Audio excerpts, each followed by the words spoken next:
తిరుపతి జిల్లా రైల్వే కోడూరులో తనపై జరిగిన దాడిని సీరియస్ గా తీసుకున్నారు మహిళా ఉద్యోగి. తనకు ప్రాణహాని ఉందంటూ సంచలన ఆరోపణలు చేశారు ఆమె. కోడూరు ఎమ్మెల్యే అరవ శ్రీధర్, టీడీపీ నియోజకవర్గ ఇన్ఛార్జ్ ముక్క రూపానందరెడ్డితో పాటు జనసేన నాయకుడు తాతంశెట్టి నాగేంద్రపై ఆరోపణలు చేశారు ఆమె. కోడూరులో తనకు రక్షణ లేకుండా పోయిందని, ఇంటి దగ్గర సీసీ కెమెరాలు పెట్టమని పోలీసులు చెప్పారని చెప్పారు. బయట తన కుటుంబానికి రక్షణ లేదన్న మహిళా ఉద్యోగి, తనకు ఏ హాని జరిగినా ఎమ్మెల్యే శ్రీధర్ తో పాటు ముక్క రూపానందరెడ్డి బాధ్యులు అవుతారని అన్నారు. మరెవ్వరూ తనకు శత్రువులు లేరన్నారు.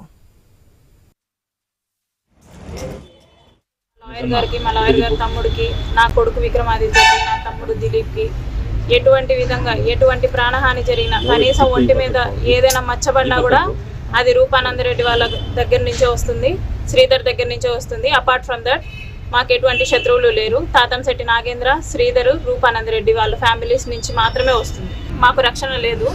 కేవలం ఇది నేను ప్రజా దర్బార్కి వెళ్ళినందుకు మాత్రమే అనేసి నాకు బాగా స్పష్టమవుతుంది. నాకు కానీ, నా కుటుంబానికి కానీ, మా లాయర్ వాళ్ళ కుటుంబానికి కానీ ఎటువంటి హాని జరిగినా సరే అది ముక్క రూపానందరెడ్డి ఫ్యామిలీ నుంచి, శ్రీధర్ వాళ్ళ ఫ్యామిలీ నుంచి, తాతంశెట్టి అండ్ జనసేన నుంచే అనేసి నేను స్పష్టం చేస్తున్నాను. ఐపీఎల్లో చెన్నై